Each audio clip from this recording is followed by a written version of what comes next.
Vamos fazer a oração, então. Então, vamos todos relaxar.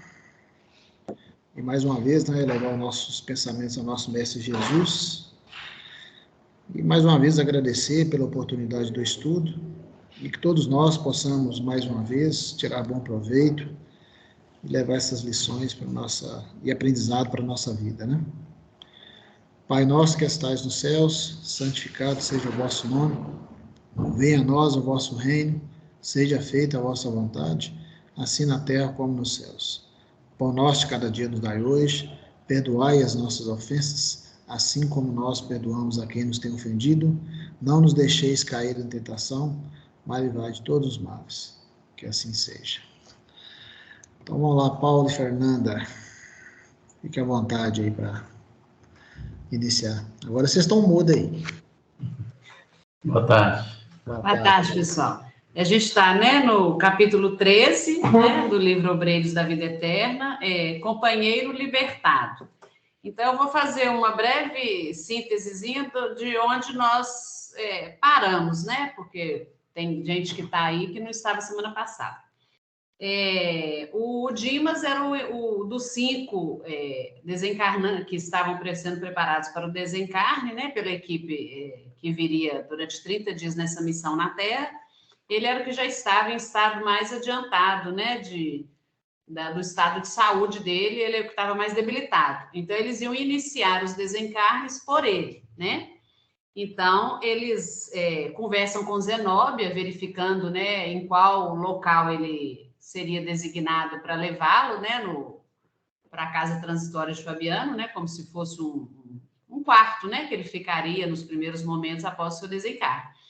E depois dessas orientações, eles estão indo, né, para a casa de Dimas, e André Luiz vai conversar com Jerônimo, porque ele pergunta a ele, né, se ele desencarnou no tempo certo, né?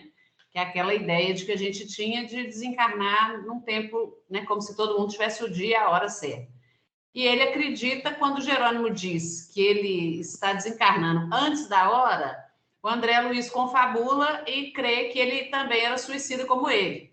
E o Jerônimo explica para ele que, na verdade, ele era subalimentado, mal dormido. Então, tipo assim, ele dedicava tanto tempo dele ao bem dos semelhantes que ele se esquecia de bem cuidar do corpo dele. E fala também que, né, a gente observa que, às vezes, tem existências que perdem pela extensão, mas não pela qualidade, né? Que às vezes a pessoa pode ficar aqui muito tempo e não ter um proveito, né?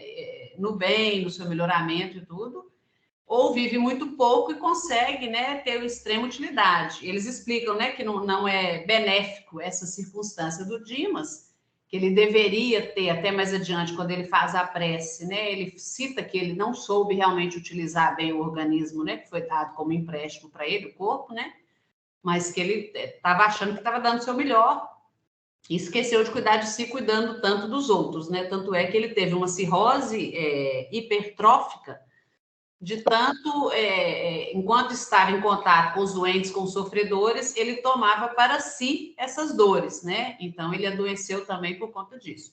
Então, nós paramos nessa parte. Aí eu vou lendo e o Paulo vai comentando. A gente vai fazendo assim.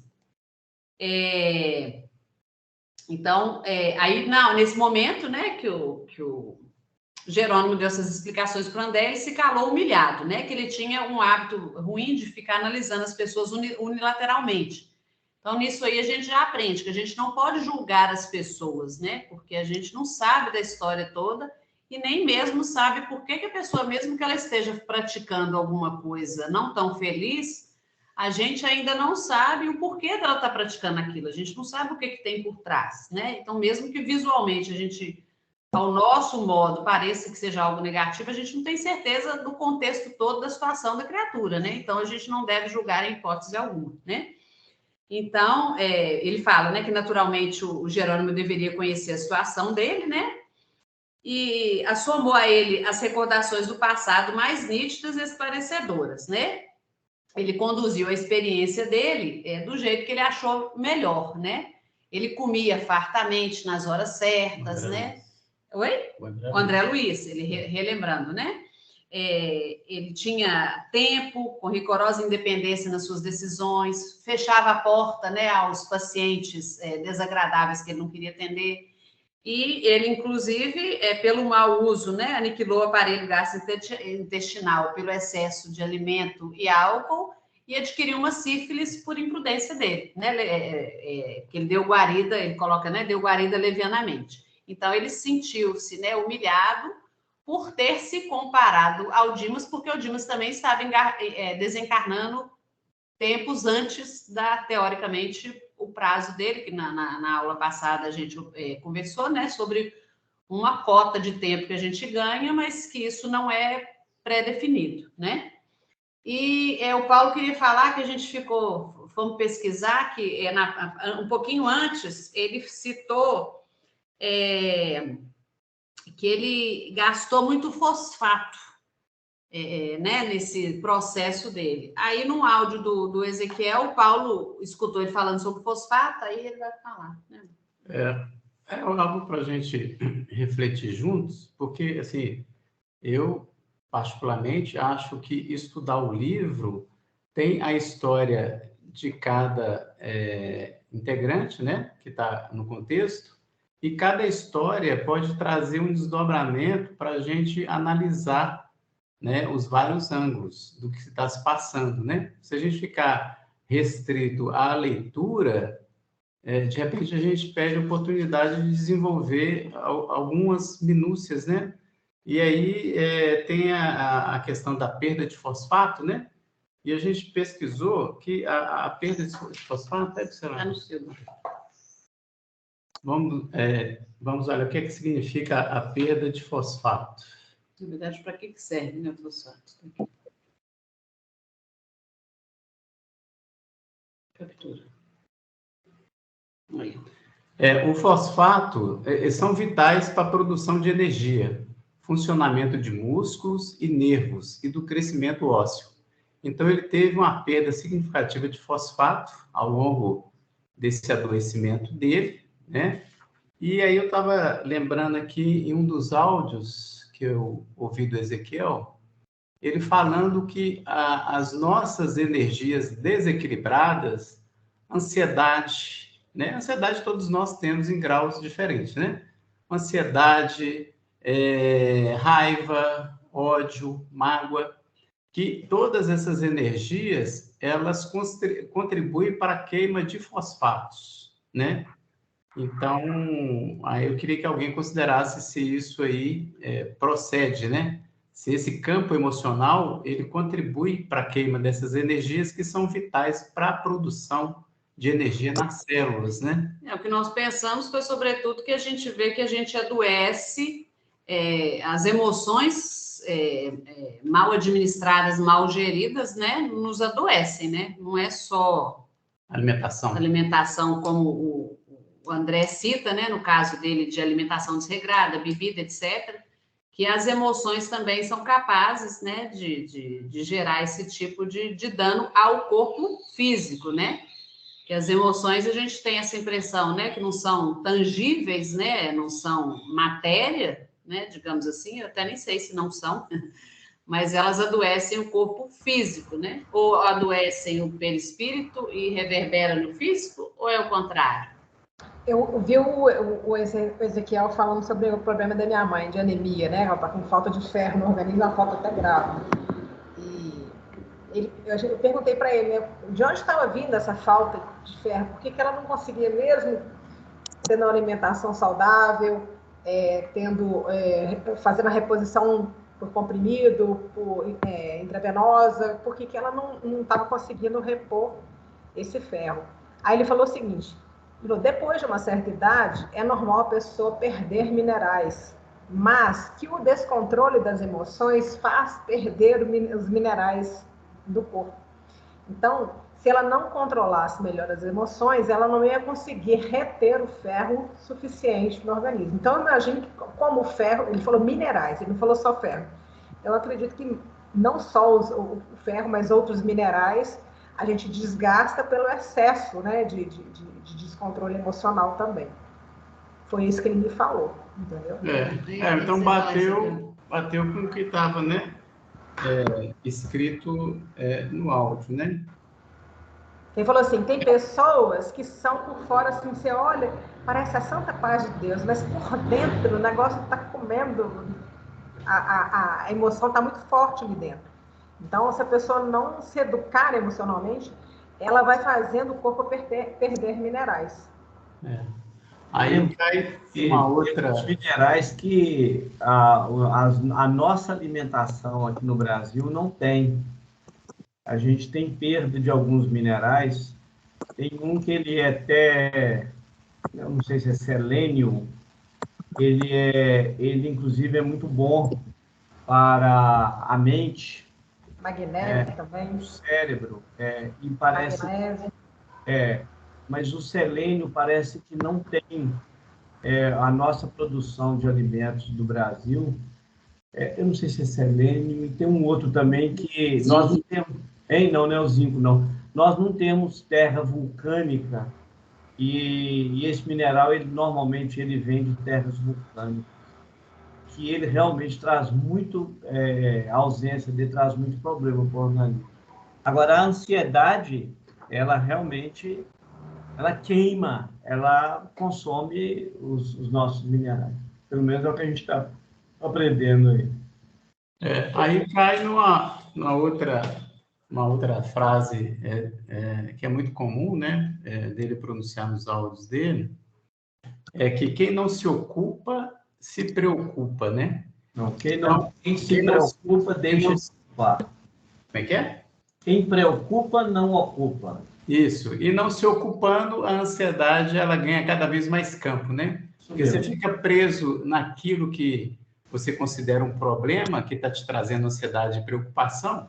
E aí, quanto mais preso você fica, mais você potencializa aquela emoção e aí você vai consumindo energia. Então, a melhor forma que tem de amenizar isso é se ocupando. Um dia desse... Eu tive uma experiência interessante. Eu estava conversando com um parente meu, falando sobre questão profissional e tal. E ele falou que eu sou muito centralizador. E eu dei uma parada para fazer uma reflexão sobre minha vida e fiquei na dúvida se ele estava certo ou se ele estava errado. Mas aí lembrando os estudos que eu fiz nos livros de André Luiz, e em alguns outros também, que falam sobre as colônias, então me lembrou Nosso Lar. A governadoria de Nosso Lar, ela trabalha 23 horas e 45 minutos por dia. Ele tem 15 minutos só. Ele tem 15 minutos só para uma recomposição. Olha que interessante, 15 minutos para recomposição energética. Você imagina o que seria 15 minutos de um governador de Nosso Lar.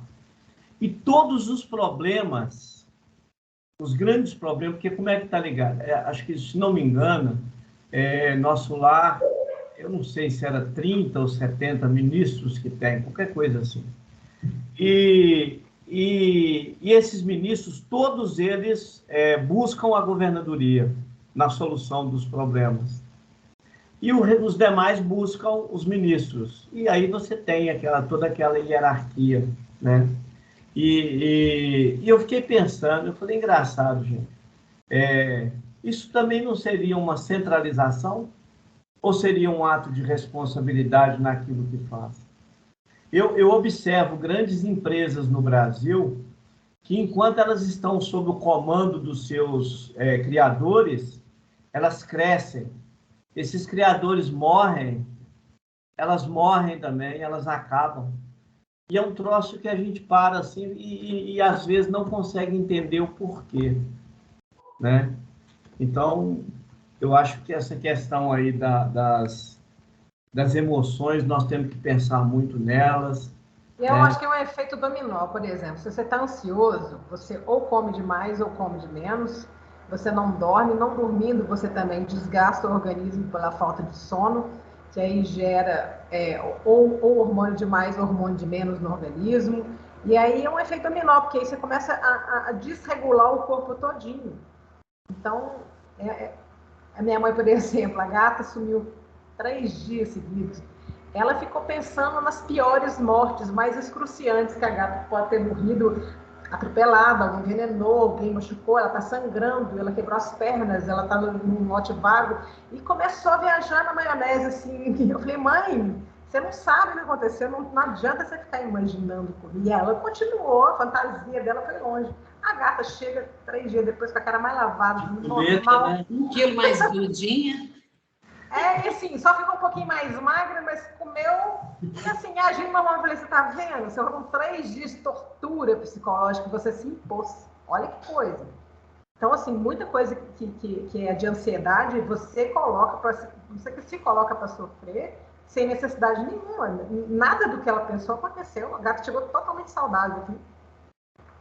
Eu tenho uma orientação do Ezequiel bem antiga, que ele colocou para mim, né, que a ansiedade era como um carro desgovernado. Aí eu pensei, eu sou o próprio carro desgovernado, né? Não precisa nem da... Eu mesma que estou... Aí eu até falei com ela, tá vendo por que você não está retendo ferro no organismo, você está perdendo mineral? Porque você deixa.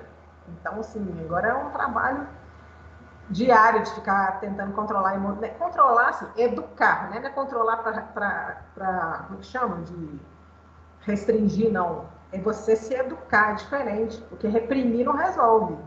Tem que compreender o que está acontecendo. Né? Compreender e traçar um Isso é um trabalho diário de todos nós, né? Então, é uma questão de saúde, né? De saúde mental, de saúde física para todos nós. Vamos continuar? Vai falar alguma coisa, Estela? Não. Então, eles estavam, né, em breves tempos, eles iam chegar à residência, né, do Dimas, que o estado dele era gravíssimo. E quando eles chegam lá, eles observam que em torno da residência dele tem muitos amigos desencarnados, né? Porque como ele ajudou muita gente, essas pessoas que haviam desencarnado perguntaram, né, interpelaram se seria naquele dia, né, o desencarne, e o Jerônimo responde, né, que sim, que a resistência orgânica tinha terminado ali naquele momento. Que eles já estavam, achei interessante esse termo, né, estamos autorizados a aliviá-lo, né, o que faremos hoje, né, reduzindo, né, o fardo pesado da matéria densa.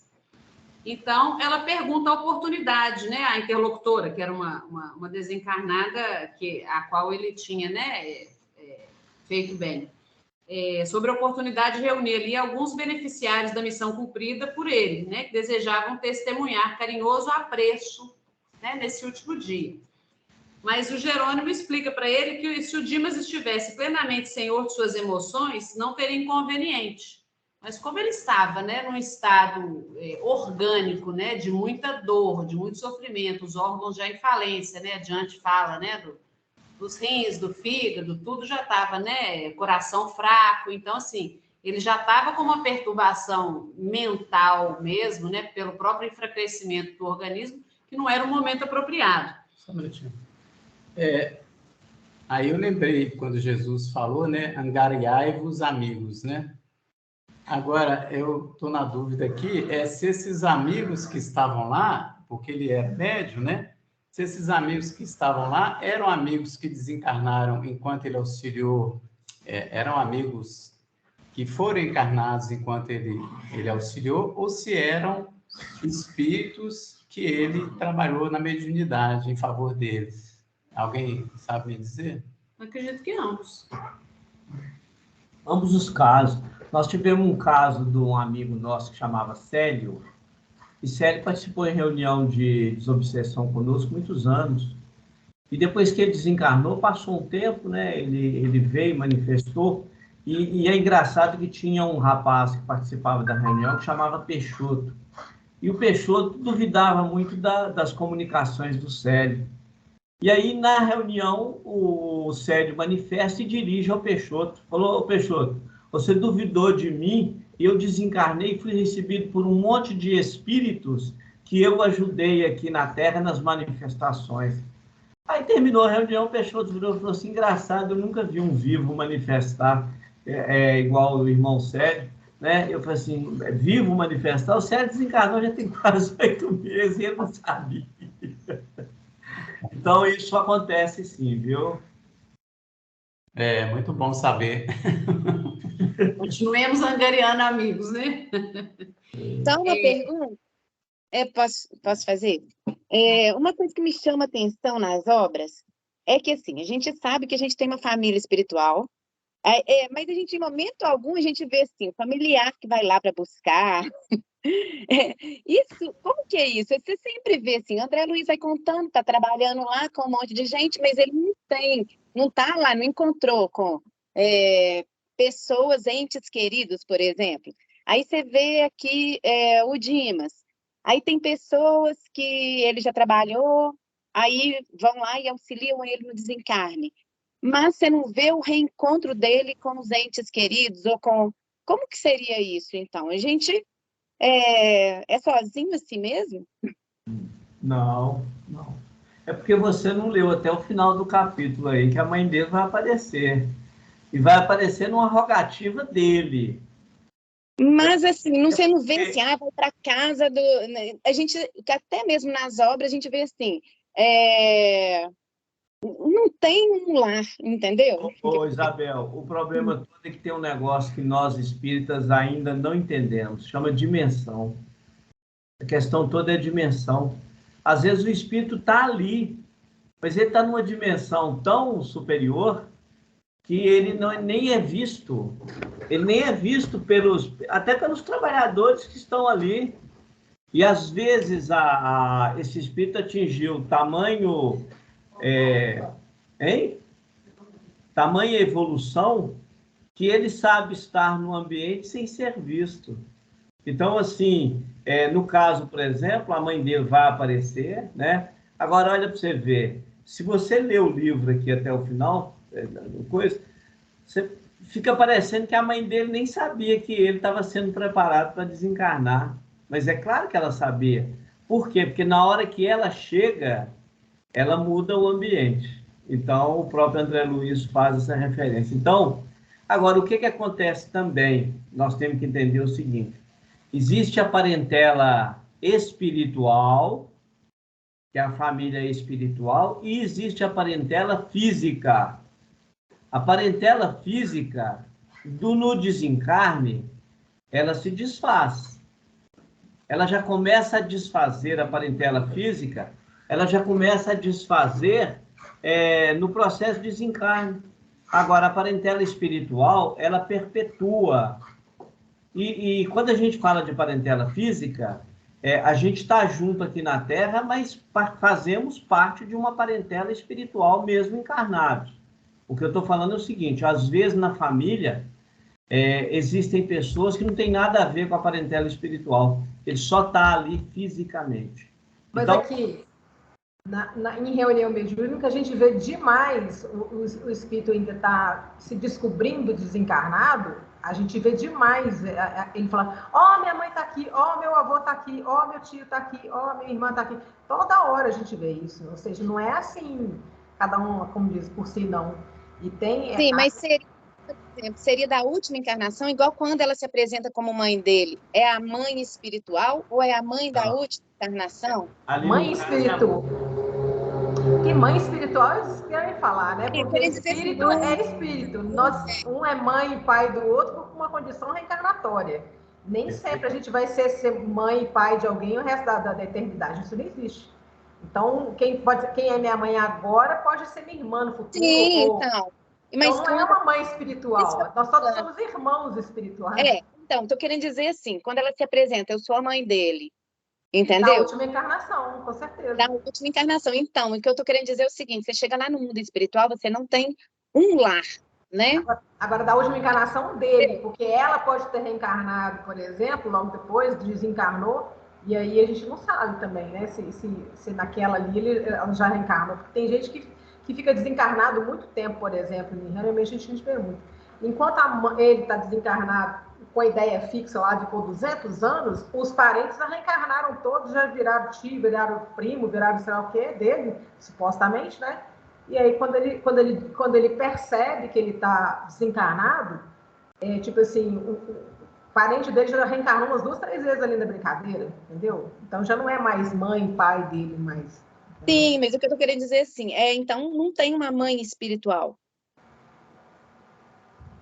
Então, deixa eu falar um negócio com você, só para entender, gente. Nós somos espíritos, tá certo? A mãe, o pai, o filho, o avô, o primo, o tio, é uma condição humana, é uma necessidade humana nossa. É onde nós reencontramos. É muito comum nós reencarnarmos quase sempre junto aos mesmos familiares por uma necessidade evolutiva. Ou seja, no mesmo grupo, tá certo? Então, não é que você tem uma mãe espiritual. Quando a gente fala da parentela espiritual, não tem tio, não tem, tá certo? Agora, normalmente, nós guardamos os últimos resquícios de nossas duas últimas reencarnações. Quase sempre a gente guarda as duas últimas. Tanto é que para poder ter acesso às demais, a gente tem que passar por cursos no âmbito espiritual. Então, por exemplo, vamos supor, se sua mãe já tiver, se minha mãe, por exemplo, desencarnou, se ela estiver numa situação boa e eu desencarnar, naturalmente ela vem encontrar comigo, ela tem informação de que eu vou desencarnar. Por exemplo, meu pai desencarnou, meu pai está numa situação boa, ele tem informação de que eu vou desencarnar. Por quê? Porque eles ainda continuam ligados àquela família que ele deu os primeiros caminhos, que ele mostrou os primeiros caminhos, não é isso? Que ele ainda pode acontecer outra coisa, Vicente. Por exemplo, seu pai e sua mãe desencarnaram, ele pode, por exemplo, reencarnar como seu neto, sua neta, e aí, quando você desencarnar, eles já não são mais seu pai e sua mãe, são seus netos. Porque é uma condição humana ali, mas o afeto e esse laço de amor que criou, independente de ser mãe, de ser tio, de ser avô, ele está criado. E aí a família espiritual é nesse sentido, do afeto da proximidade. Aproveitando isso aí que vocês estão falando, eu estava procurando aqui, porque né, a gente não sabe de cor a Bíblia, né? Jesus fala, né, nas bodas lá, perguntaram a ele, né, quem é minha mãe e quem são meus irmãos, né? Então, e ele estendendo a mão para os discípulos, ele fala, né, eis minha mãe e meus irmãos, pois todo aquele que faz a vontade de meu Pai que está nos céus é meu irmão, minha irmã e minha mãe. Então, na verdade, lá adiante, nós somos, na verdade, todos irmãos, né? Então, Sim. Isso aí que a Aline falou, às vezes, quem foi minha mãe, agora já retorna como meu neto, né? Então, e inclusive a pessoa que vai aparecer no momento do desencarne, me corrige se eu estiver falando bobagem, né? Ela coloca a fisionomia para que aquele ente se recorde dele, né, naquela circunstância, né? Ela aparece daquela forma, né? Mas, por exemplo, nada impede, vamos deixar claro aqui. É igual, por exemplo, vamos supor, meu pai desencarnou, ele vai para uma colônia que ele está ligado. Lá ele adquire uma casa e ele nos recebe lá como filhos dele aqui da Terra, sem nenhum problema. Ele pode nos receber, minha mãe já está lá, pode nos receber sim. E ele vai nos tratar lá não como filhos humanos, mas os laços, porque o que a gente precisa entender é o seguinte, o que cada espírito somou na nossa evolução. É isso que interessa. Não é a condição humana em que o espírito se colocou. Às vezes tem filhos que eles têm uma função, às vezes, até muito mais forte, no sentido de auxiliar os irmãos na caminhada do que o pai e a mãe. Às vezes tem filhos que eles são muito mais pais do que os próprios pais consanguíneos. Então, pode falar. Então, isso a gente não pode assim, levar ao pé da letra, né? Porque se você pegar, por exemplo, o caso do próprio Lísias, está lá no livro Nosso Lar, a mãe dele, a Laura, né? Ela estava morava em Nosso Lar, tinha uma casa, e onde os filhos dela moravam, o marido dela, o último marido dela morava, e o Lísias, engraçado, que o Lísias tinha duas esposas. Está lá no livro Nosso Lar, e as duas moravam com ele lá em Nosso Lar. Aí o André Luiz ainda pergunta, fala assim, mas espera aí, você tem duas mulheres? Né? Ou seja, ele estava mantendo uma visão terrena. Ele vira para mim e fala assim, olha que interessante, ele fala assim, eu tenho uma grande companheira que eu continuo junto com ela, E tenho uma mulher, que é uma amiga, que nós convivemos juntos, né, pela necessidade terrena, mas somos irmãos. Mas eu convivo aqui em nosso lar com a minha antiga companheira. Olha para você ver.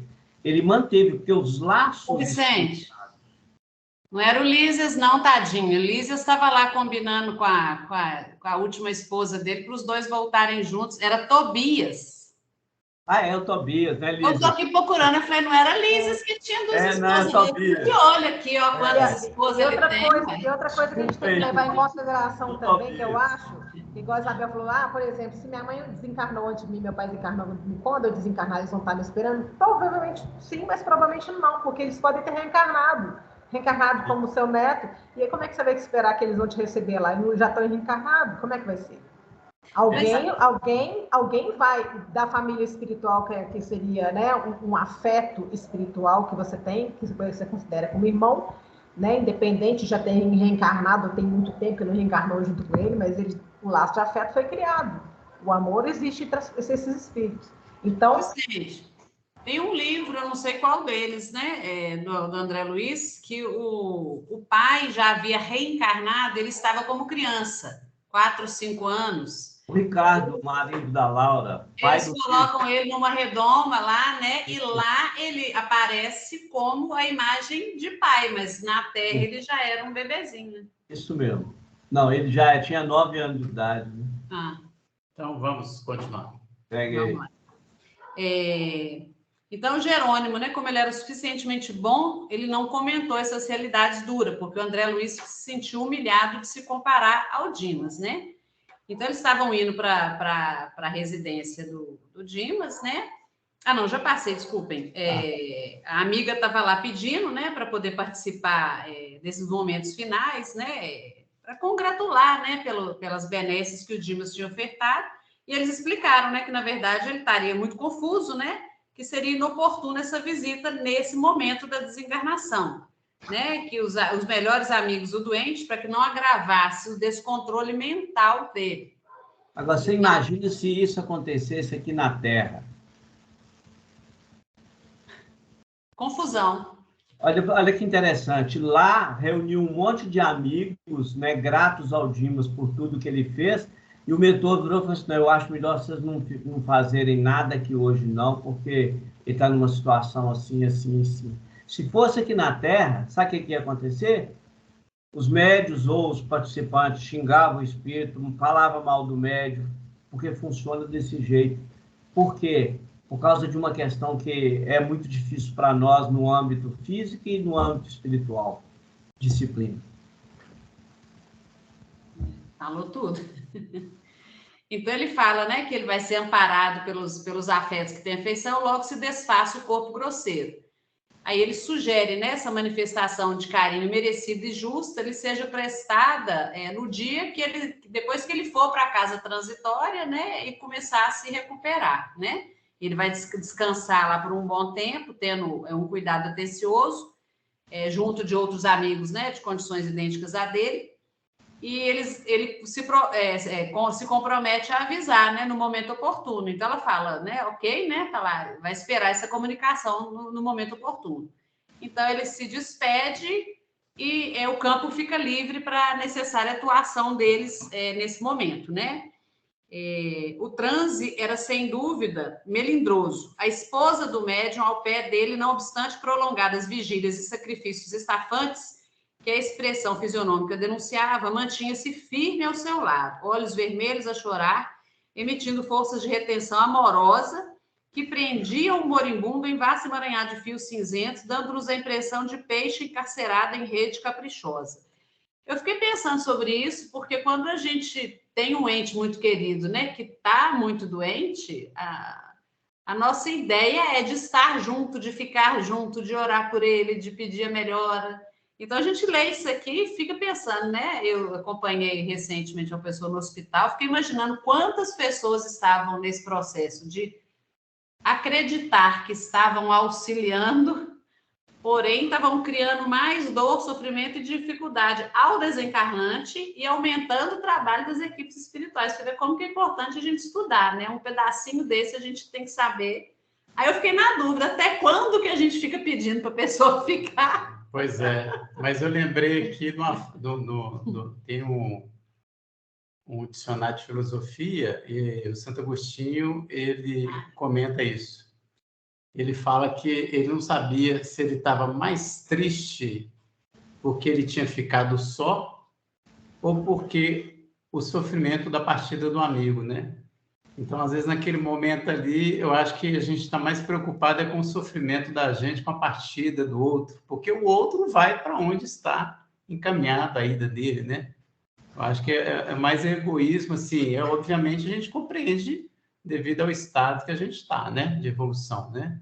Mas é uma reflexão. Paulo, você já pensou se Deus fosse escutar cada um de nós em nossos pedidos?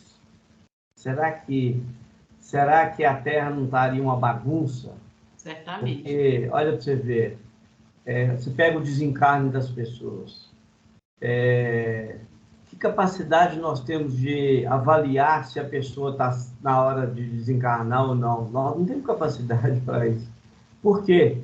Porque a gente esquece que atrás do dia de hoje existe uma caminhada milenar.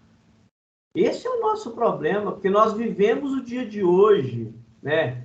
E a nossa visão está toda focada nessa vida. Mas por trás da nossa jornada tem, né?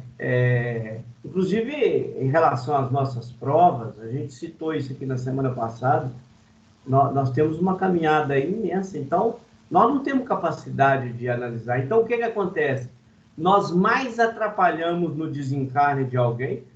Você pode observar, o desencarne, ele quase sempre acontece sem a presença de um ente querido do lado do desencarnado. Você já está dando spoiler, que lá na frente vai falar isso. Porque ele sempre atrapalha a presença da espiritualidade ali no desligamento. Ou vice-versa, né? Ou a ausência da espiritualidade.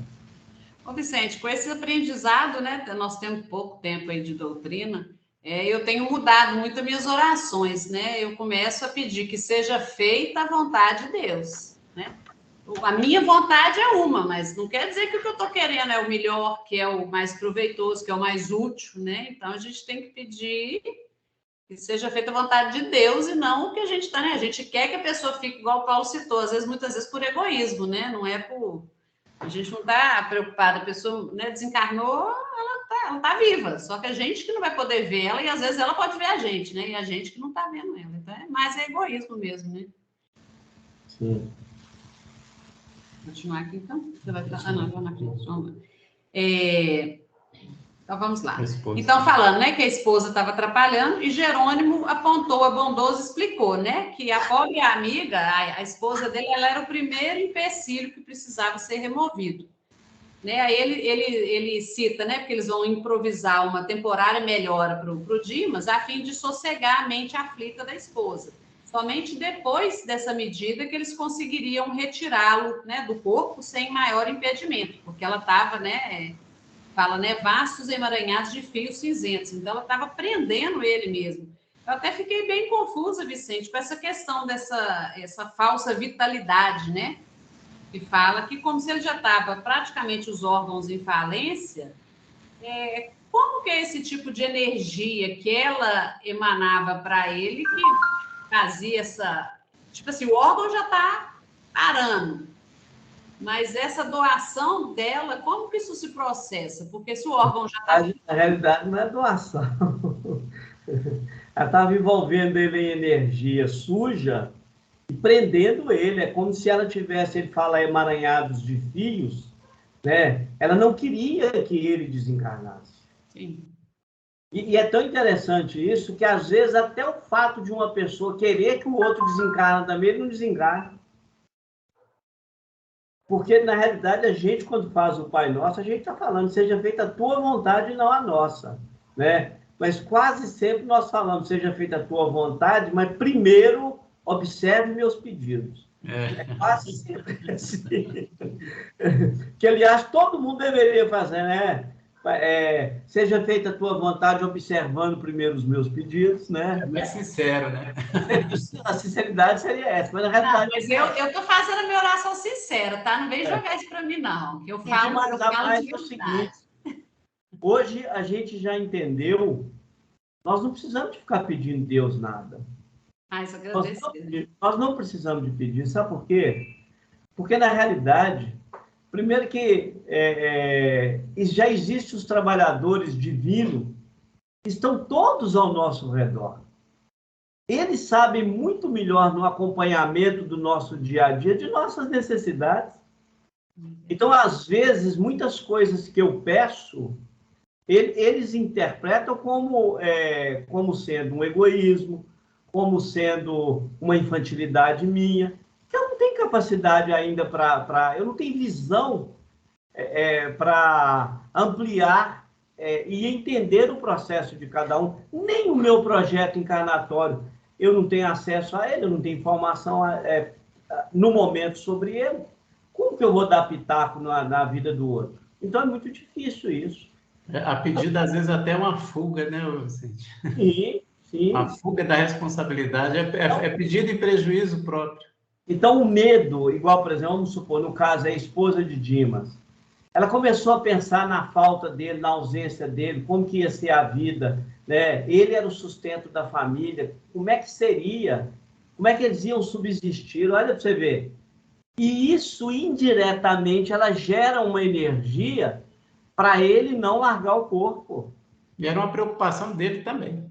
Sim, dele também. Tanto é que ele era um médium, ele tinha conhecimento, era um trabalhador, mas quando ele chegou naquele ponto ali, né, do desencarne, ele tinha muito pavor, muito medo do futuro. Então, realmente é complicado.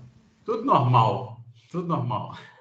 E de mais a mais, existe um outro lado. Às vezes o camarada desencarna, ou vice-versa, ou a mulher desencarna primeiro, aí do plano espiritual ele tem que arrumar ou um companheiro ou uma companheira para quem ficou. Eu acho bom. Não vai ser fácil, não, mas... Eu espero que seja assim. Viúva com 2 cachorros. Ou então, viúva com 100 cachorros. Nossa. É mais difícil, hein? Cachorro, cavalo. É complicado. Então, vamos lá. Recomendou ao assistente que a Luciana Hipólito, né, se mantivessem ao lado dela, modificando as vibrações mentais. Instruiu-me para coadjuvar-lhe a influenciação como se fazia mister. Enquanto mantinha as mãos coladas ao cérebro de Dimas, propiciando-lhe a renovação das forças gerais, né, que eles iam dar uma falsa melhora nele, Jerônimo aplicava-lhe passes longitudinais, desfazendo esses fios, né, que a esposa estava impondo sobre ele. Aí André Luiz cita, né? Reparei que o moribundo se encontrava já em dolorosas condições, plenamente desorganizado, né? Aí ele cita os órgãos, né? O fígado, estômago, pâncreas, rins, tudo já em falência, né? Sintomas de gangrena, né? O que mais impressionava era a movimentação da fauna microscópica, né? Corpúsculos das mais variadas espécies nadavam nos líquidos acumulados no ventre, concentrando-se particularmente no ângulo hepático, como se a buscarem alguma coisa com avidez nas vizinhanças da vesícula. Isso aí eu fiquei um pouco confusa, porque a gente sabe que a parte intestinal nossa tem uma microbiota, né, de bactérias benéficas, boas e ruins, né? Então eu fiquei sem saber, porque ele estava no fígado e na vizinhança ali da vesícula, que fala que mais variadas espécies. Isso seriam as células já individualizadas, como você costuma citar? Elas estavam ali buscando ainda a vida? Na realidade, o corpo, todas as células têm parte de nossa energia, ou seja, parte de nossa identidade. E elas vão continuar lutando pela vida. Eu não sei se vocês estão lembrados lá no início, né? Que para nascer ou para morrer, você vai seguir princípios biogenéticos. A gente nunca pode esquecer isso, princípios biogenéticos. E o que acontece? Esses princípios biogenéticos, eles continuam lutando. Eles não vão parar de lutar. Só que é o seguinte, cada vez que um órgão morre, nós não podemos esquecer que você tem aquele conjunto de trabalhadores, você tem um conjunto de protetores. Então, você tem as células que trabalham, que vão produzir enzimas, que vão produzir um monte de coisa ali, e você tem aquelas células que têm uma função policial, que elas vão proteger. Só que, à medida em que o órgão morre, e a gente vai observando isso aqui, né, lá na frente ele vai falar sobre os 3 pontos principais de desligamento. Isso. Então, à medida que o órgão, que eles fazem um desligamento, aquele órgão começa a morrer. Então, é como se fosse uma chuva de bactérias, de vírus, né, e que vão tomando conta, é como se fosse uma ruaça, colapso, né? Na corrente, Então, colapso, já não existe, é um colapso, já não existe mais nenhuma barreira de proteção, eles já adentram vários órgãos. Nesse ponto aqui, tem um outro livro que o André Luiz fala sobre isso, e ele fica assim, hipnotizado com o que ele vê. Ele fica abobado. Ele faz até um comparativo, era como se soltasse um monte de bichos em debanda, né? E que eles começam a correr e tal, é um negócio muito esquisito. Eu achei interessante essa parte do estudo, porque em outro livro a gente já, você não me recordo qual também, a gente imagina, né, explica para a gente, né, que a reencarnação é extremamente trabalhosa, né? Aquela composição do corpo, do organismo. O trabalho que eles estão tendo para um desencarne, a gente vê como é trabalhoso, como a gente tem que valorizar muito mais a vida da gente, né? A encarnação, que é muito mais trabalhoso para a gente vir do que para a gente voltar, né? O trabalho que a gente dá, mesmo uma encarnação compulsória, o corpo tem que ser feito, né? O perispírito, todas, né? As questões. Alguém levantou a mão? Acho que é Sandra, Célia. Célia. Podem falar, meninas. Então, eu estava respondendo para você com relação ao fígado.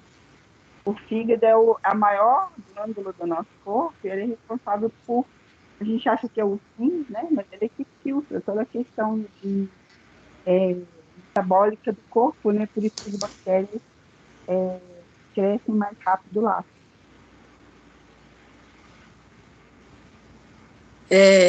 Eu vou tirar uma dúvida aqui com vocês. O que mais me impressionou no capítulo foi a dificuldade que a espiritualidade teve do desligamento. Aí eu queria saber, assim, porque ele teve mérito, né?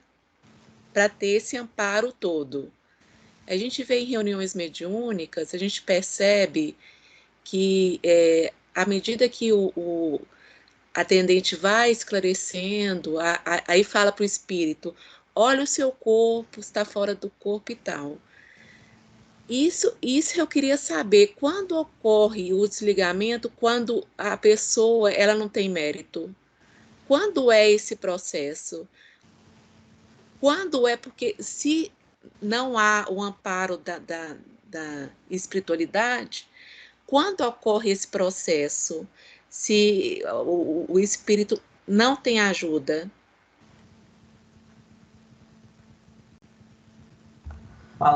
É quando no sentido de tempo ou o que acontece com o espírito quando ele está desencarnando sem supervisão? Aí, qual que é a pergunta? Não, é porque é o seguinte, a gente sabe que cada desencarne é um, né? É um próprio. O que eu queria saber, como que é esse processo? A pessoa, ela não se esforçou, ela não tem mérito, ela está apegada, como o Dimas, ainda está apegada à matéria. Como ocorre esse processo? Ela fica no corpo? Eu estou entendendo o que você está perguntando. Deixa eu te falar uma coisa. Você pode observar que mesmo o Dimas, que foi médium e foi um trabalhador, ele pelo que relata ali, ele chegava a perder noites ajudando pessoas, eles fazem todos esses relatos, até por isso é que o André Luiz questiona, ele acha que que o Dimas também suicidou. Só que o Dimas angariou crédito. Essa é a diferença. E André Luiz não. Ele faz, inclusive, essa separação, e a Fernanda citou isso lá hoje. O que acontece é o seguinte, o que Jesus diz no Evangelho? Fora da caridade não há salvação. O que nós temos que entender com caridade? Conforme diz a espiritualidade, todo esforço que exige de nós é trabalho. E se nós estamos trabalhando, nós estamos promovendo a caridade. Não, essa parte eu entendi. O que eu não entendi, como o caso do André Luiz, ele não teve um amparo. Aí eu fico imaginando como ocorreu o desligamento. O desligamento dele foi... É isso. Escuta só, gente. É isso que a maioria do grupo ainda não chegou à conclusão e precisa de chegar a esta conclusão, porque o fato não é aceitar ou deixar de aceitar o que Vicente fala. O fato aqui é nós aceitarmos ou não aceitarmos o que o Kardec fala, o que o André Luiz fala. Isso é que é importante. Eu não. Eu sou estudioso e erro todo dia. Mas esses espíritos, quando trazem informações, eles têm certeza daquilo que estão trazendo para nós. E a gente citou isso aqui no capítulo anterior.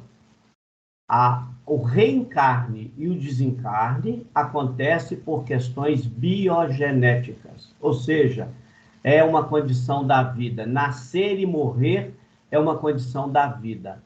Aqueles espíritos que fizeram jus, acabei de falar da caridade que Jesus citou, aqueles espíritos que vivenciaram a caridade, ou seja, não pensaram só em si, em vida, foi o que não aconteceu com o André Luiz, que o André Luiz pensou mais nele do que nos outros, tá certo? A ele não faltou nada, enquanto ao Dimas faltou quase tudo. Né? O Dimas, inclusive, ele fala que no início ele não tinha sequer uma condição material para ele dar início na vida. Então ele tinha que trabalhar dia e noite para ter uma sustentação, enquanto o André Luiz, quando formou medicina, ele já tinha os recursos que a família deixou. Então ele tinha que trabalhar muito mais do que Dimas e não trabalhou. Por isso ficou 8 anos nas zonas purgatoriais. Então o que acontece é que os créditos que você gera estão anotados na ficha da vida, na sua ficha reencarnatória, grosseiramente falando. Então, se você tem créditos em todos os aspectos da vida, né? Então, aí você faz jus que a espiritualidade venha e te faz o desligamento. Agora, o desligar do corpo, mesmo tendo a presença da espiritualidade, vai depender da forma que você pensa, que você age, que você vive, mesmo sendo caridoso. Olha para você ver, ele está citando o caso de Dimas, que era médium. Lá na frente nós vamos ver o caso do Cavalcante, nós vamos ver o caso daquela mulher que era protestante e que tinha uma vida completamente diferente. E do Fábio, né? Que também é completamente diferente. Então, numa situação bem tranquila do desencarne, olha para você ver, mas porque tudo é mental. Então, por exemplo, eu sou médium, eu trabalhei na Terra, procurei, dentro das minhas possibilidades, viver aquilo que o Evangelho está me pedindo, que o Evangelho sugere. Agora, na hora do desencarne, eu posso estar tão apegado à Estela que eu posso gerar dificuldade para o desencarne, mesmo com a presença da espiritualidade ali para fazer o desligamento. Pois é. Eu estou perguntando o seguinte, quando o espírito não tem mérito, ele está apegado a matéria ou a pessoas, não importa.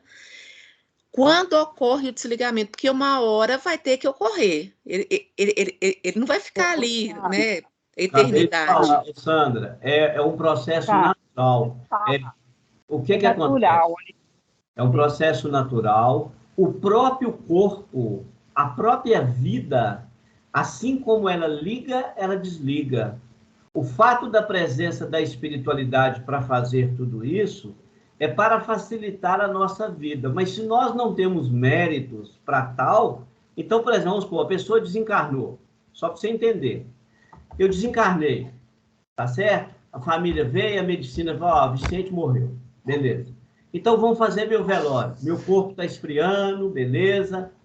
Mas o fato de eu ter desencarnado e a ciência ter demonstrado que meus órgãos já morreram, que eu já estou morto, não quer dizer que eu já desliguei do corpo, não. Eu posso levar Normalmente, esse processo ele vai acontecer após as 72 horas, mesmo alguns órgãos já tendo uma demonstração de morte.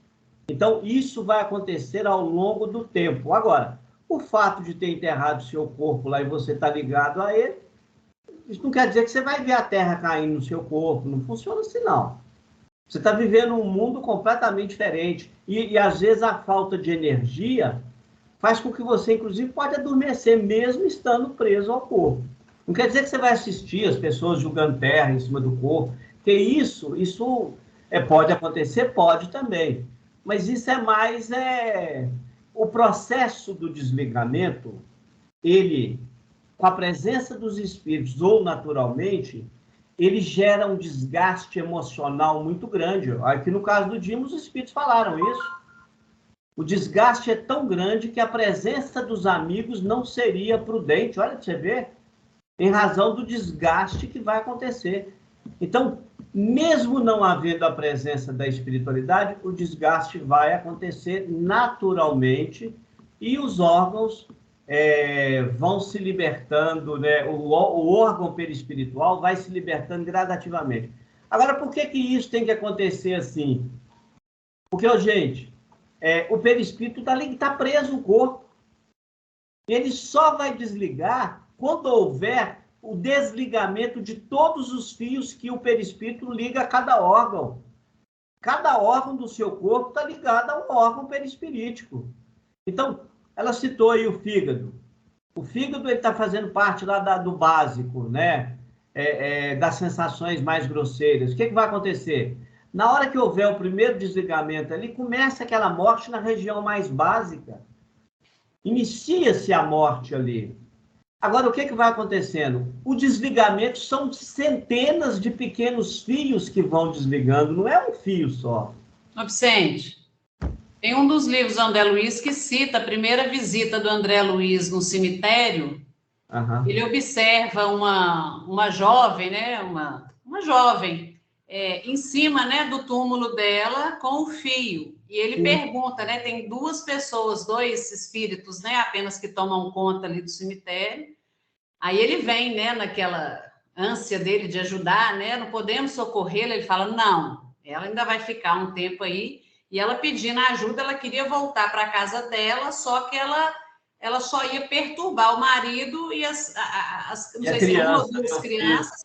Ela não tinha sido uma boa mãe, tinha sido, né? Tinha a história toda que eu não me recordo plenamente. Mas ela já tinha desencarnado há um tempo e eles ainda mantinham esse último fio conectado, eu creio que por mérito do marido, né? Porque se ela retornasse para lá, o prejuízo ia ser grande. Exatamente. Para que não houvesse prejuízo nem para o filho ainda pequeno e nem para o marido, que precisava continuar dando sequência naquele processo, o mundo espiritual achou melhor, nesse caso aí, manter ela presa ao corpo físico. Ela não tinha como sair.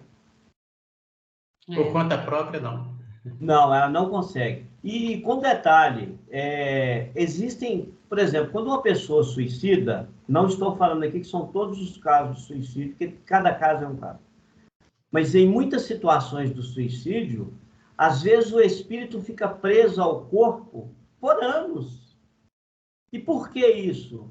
Porque se ele voltar à sua realidade humana, no convívio, ele vai trazer uma série de prejuízos para as pessoas. Olha que interessante. Nós tivemos um caso de uma conhecida nossa, em que a menina cortava o braço toda semana. Ela queria morrer. E o namorado dela tinha suicidado. E eles tinham feito um pacto. E aí a família, a avó da menina, muito preocupada e tal, um dia nos procurou aqui em casa, contou a história, o que estava acontecendo e tal. E eu, achando que eu era o rei da cocada preta, fui na casa deles, né?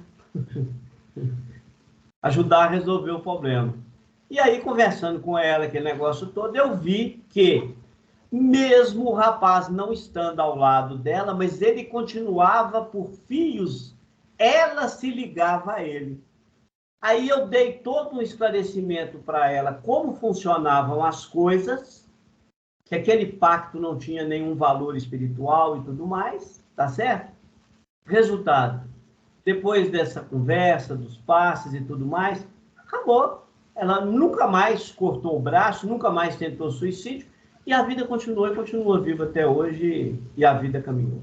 Então, assim, o que acontece depois tem que envolver, o mundo espiritual tem que observar os que ficam, porque às vezes a pessoa fala assim, não, todo mundo que desencarna e que não vai para um umbral ou que não vai para uma colônia, vai ficar lá junto com a família? Não.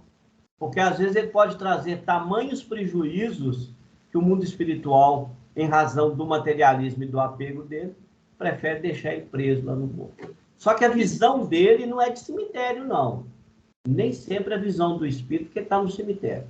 Ele pode ter muitas visões completamente diferentes do ambiente que ele está. Só retornando ao capítulo 11, sobre essa pergunta que ela fez, né? Eu achei aqui, né, que o André Luiz havia perguntado, né, se todos os desencarnantes mereciam, né, esse trabalho todo. Aí ele responde, né? Ele pergunta: cada criatura que parte da crosta precisa de núcleos de amparo direto? Aí ele fala em absoluto, né? Que significa de maneira alguma, né? Reencarnações e desencarnações, de modo geral, obedecem simplesmente à lei. Há princípios biogenéticos orientando o mundo das formas vivas ao ensejo do renascimento físico e princípios transformadores que presidem aos fenômenos da morte em obediência aos ciclos da energia vital, em todos os setores da manifestação.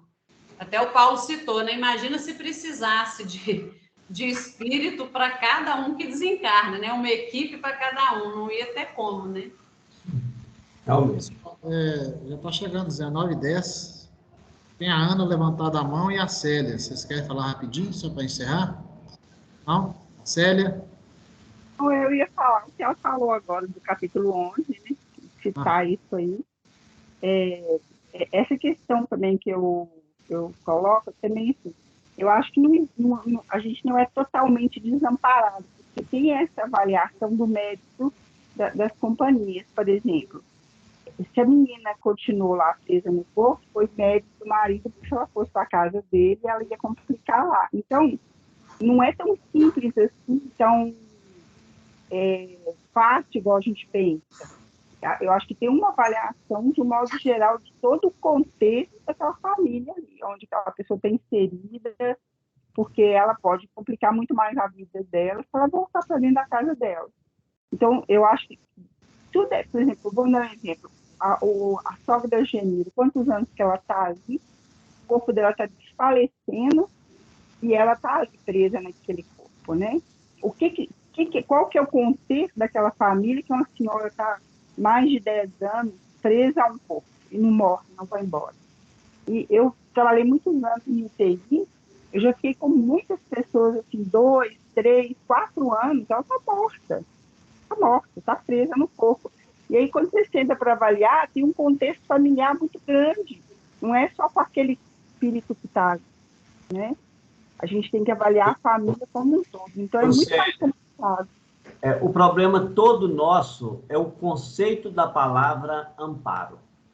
Porque na nossa visão humana, o que é amparar?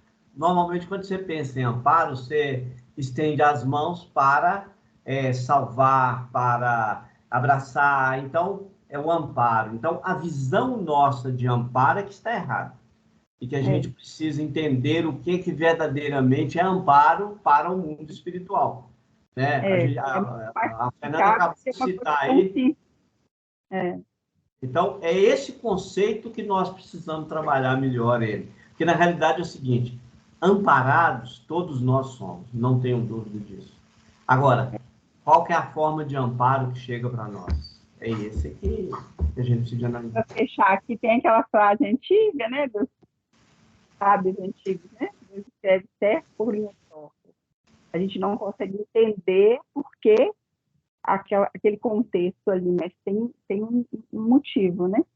Por que aquela moça, igual o André disse, se ele fosse lá atender aquela moça lá, o primeiro impulso dele foi de desligar, né?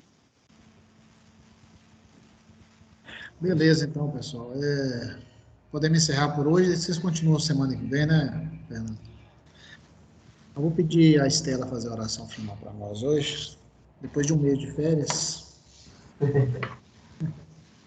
Então, vamos agradecer a Deus por esse momento reunidos aqui em nome dele, pedindo que nos ampare, nos ilumine, em busca desse nosso processo evolutivo.